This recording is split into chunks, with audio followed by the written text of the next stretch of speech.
Baik, sebelum memulai pembelajaran, apakah ada yang tidak berangkat hari ini? Ada semua, Ibu. Oke, artinya siap mengikuti pembelajaran hari ini ya? Iya, Ibu. Benar. Ada yang tahu hari ini kita akan mempelajari tentang apa? Cerita rakyat. Apa definisi cerita rakyat? Cerita yang berkembang dalam masyarakat secara turun-temurun. Oke, sudah bagus pendapat dari Vera. Kita simak materi ya. Bu, izinkan Mama dibentar. Ya, silakan.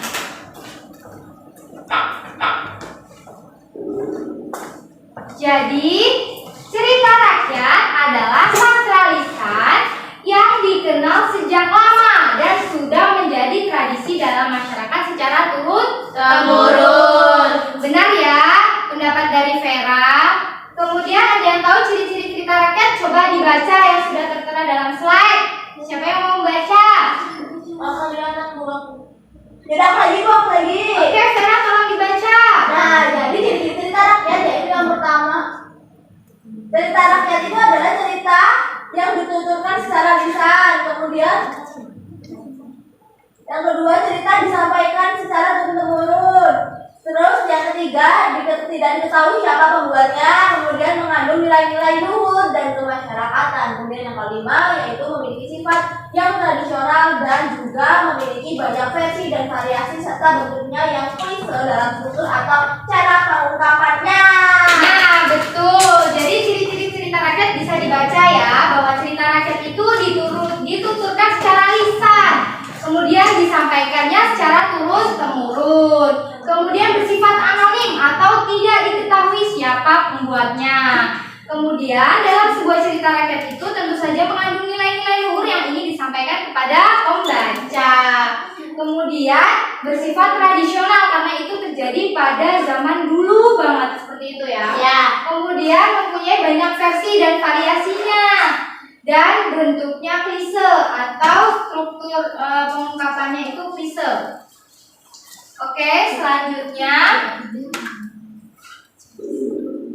Selanjutnya adalah jenis-jenis cerita rakyat. Yang pertama ada mitos atau mite.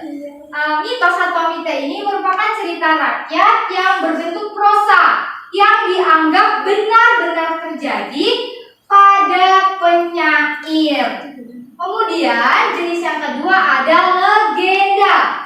Legenda sendiri dapat diartikan sebagai sebuah cerita yang dianggap benar-benar terjadi dan dianggap tidak suci.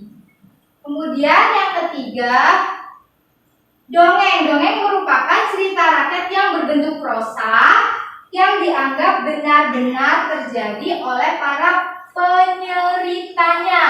Jadi cerita rakyat tersebut itu dibedakan jadi beberapa jenis, yaitu mitos, legenda, dan dongeng. Oke, selanjutnya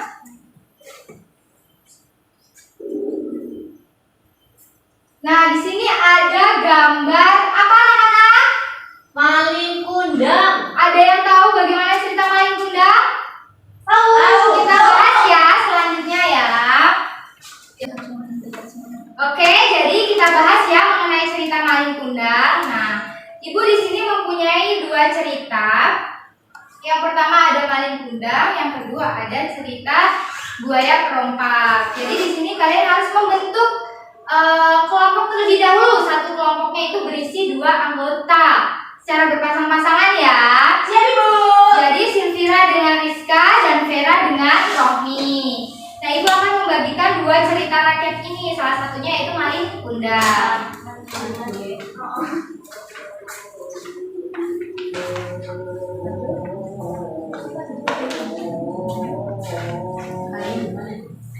Nah, di sini kalian sudah Ibu bagikan kertas yang berisi cerita rakyat. Yang satu, kelompok Silvira mendapatkan cerita rakyat maling kundang dan kelompok Vera mendapatkan cerita rakyat buaya perompak. Nah, setelah membentuk kelompok secara berpasangan, sekarang kalian simak atau baca cerita tersebut.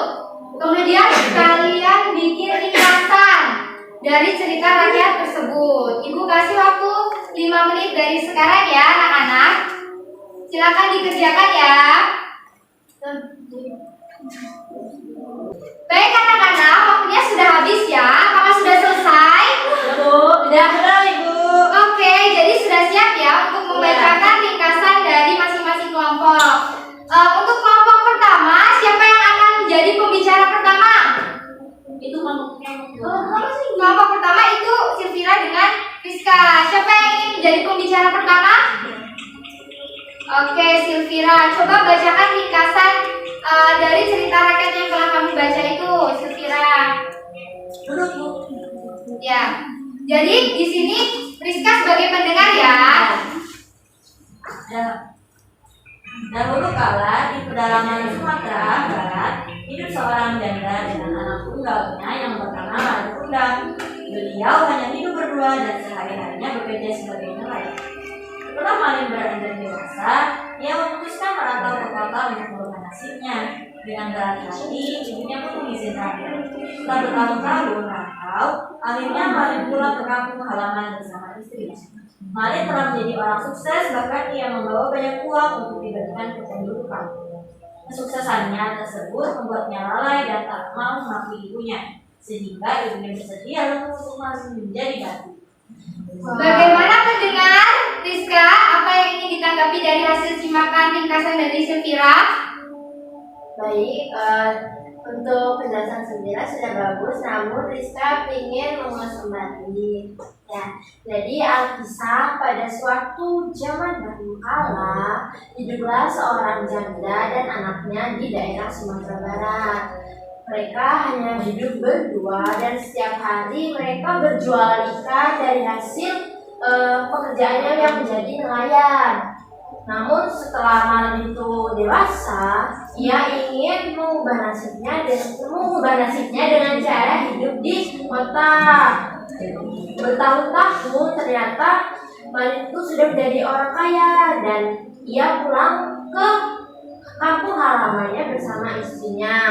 Nah, tetapi ketika mereka berdua bertemu dengan ibunya si Malin, Malin tidak mengakui bahwa itu adalah ibunya.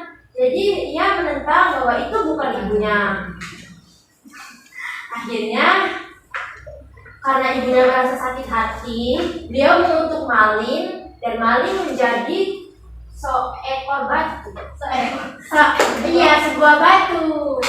Oke, ya benar ya. Jadi ringkasannya hampir sama ya. Jadi itu cerita Malin Kundang itu menceritakan seorang anak yang lupa sama ibunya. Bagaimana Silvira? Jadi pendengarnya Rizka, apa yang ingin ditanggapi? Vira di sini mau masih tanggapan aja. Jadi yang bisa kita ambil dari sama anak-anak itu, kita nggak boleh durhaka sama orang tua atau terutama pada ibu kan, karena agama juga dilarang.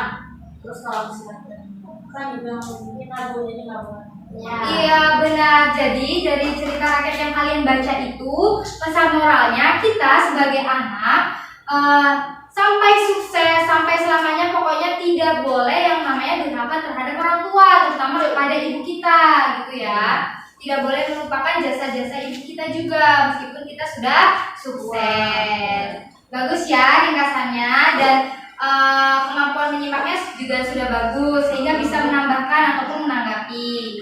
Kemudian untuk kelompok 2 bagaimana hasil ringkasannya? Sudah. Oke. Siapa yang menjadi pembicara pertama? Rami. Oke, untuk pembicara pertama silakan bacakan ringkasan materinya, dan untuk pendengar pertama berarti Vera ya. Vera mendengarkan apa yang disampaikan Romi, dan apabila ingin menanggapi tolong ditanggapi, diutarakan tanggapannya. Oke? Siap Bu. Silakan Romi.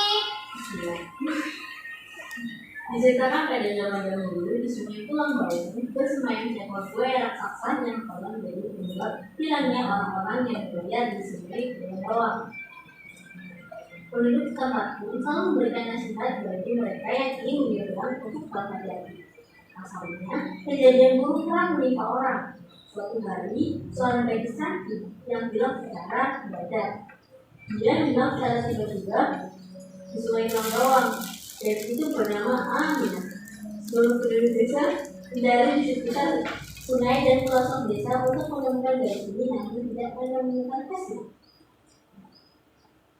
Sudah Romi, bagaimana bagaimana? Apakah ada tanggapan atau tambahan atau seperti apa? Ya Bu, saya sedikit mengulas dan memberi tambahan karena ceritanya dia itu mereka kurang lengkap Bu. Oke, jadi seperti apa Vera? Nah jadi yang pertama itu benar ya Bu, jadi itu kan salah satu daerah yang ada di Tulang Bawang itu kan ada sungai itu di mana tuh sungai tersebut tuh terkenal angker Bu. Oleh karena itu terkenal angker sehingga tuh semua yang berlayar tuh harus hati-hati. Nah hingga suatu saat tuh ada kejadian di mana ada seseorang tuh kehilangan, benar ya Bu seperti yang disampaikan Rohmi. Nah akan tetapi di situ kan sudah juga dilakukan pencarian yang sangat panjang ya Bu, akan tetapi tidak membuahkan hasil sampai akhirnya ternyata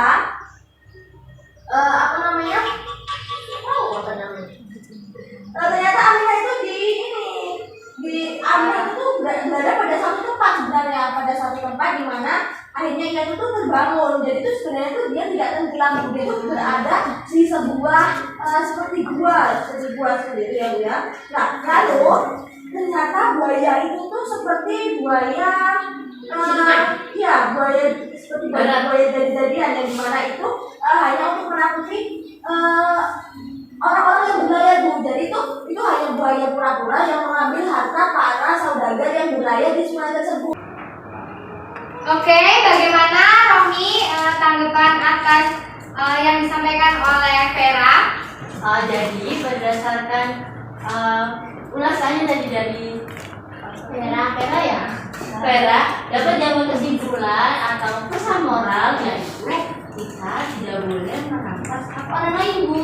Iya benar. Jadi setelah kita mempelajari dari dua cerita rakyat ini, ternyata di dalamnya mengandung pesan moral. Paling undang pesan moralnya kita tidak boleh durhaka kepada ibu.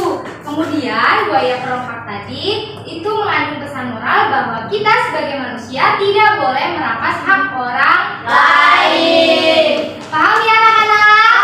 Paham Bu. Oke, jika paham, siapa yang bisa menyimpulkan pembelajaran pada hari ini? Saya. Silakan Vera.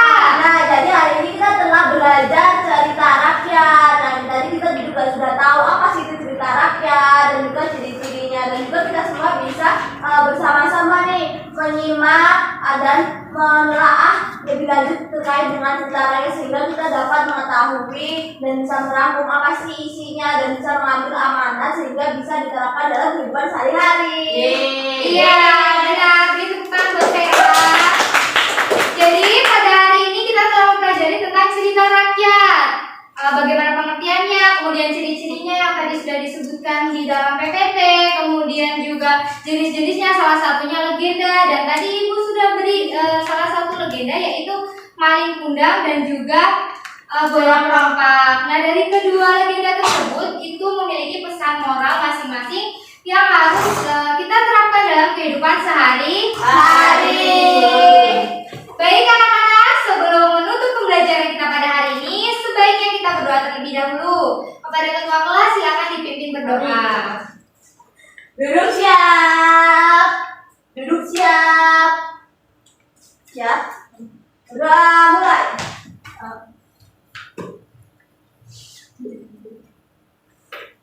Sudah selesai. Oke, baik. Terima kasih anak-anak. Tetap semangat belajarnya. Semoga pembelajaran pada hari ini dapat bermanfaat. Jaga kesehatan